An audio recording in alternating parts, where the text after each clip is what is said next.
поредица от кампанията, викам, не съм се изморил, само езика ми да не е фанал пришки, мога Вижте,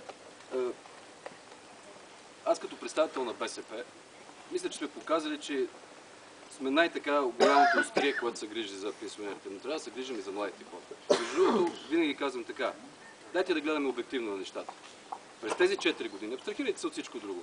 Първо, икономическата ситуация беше добра и можеше да се отделя повече и за пенсии. Между другото, не винаги лесно убеждавахме партньорите си в правителството. Някой път мъркаха, защо сега толкова за пенсионерите, дай и други неща да дадем, така нататък. Та не беше за отбраната, не беше за други неща. Но, първо, проблема беше, че много ниска базата през 2005 година, когато влезахме в правителството. Извинявам се, не за това, ставаше въпрос за един телевизор. Телевизора е тук. Тук е. Телевизора е тук. Тук е телевизора, ще го получиш. Това не е. Един голям хубав нов телевизор.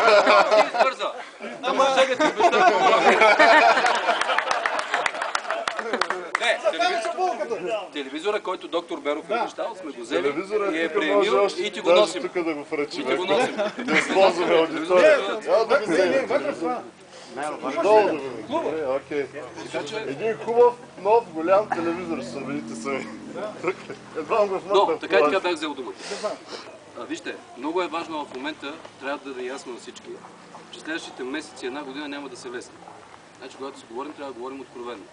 Но най-важното е в момента, което сме си го поставили за цел и аз смятам, че и след изборите, независимо какви са резултатите, ще има разумно управление и то ще бъде стабилно и то ще бъде широко, защото няма как друго да се случи.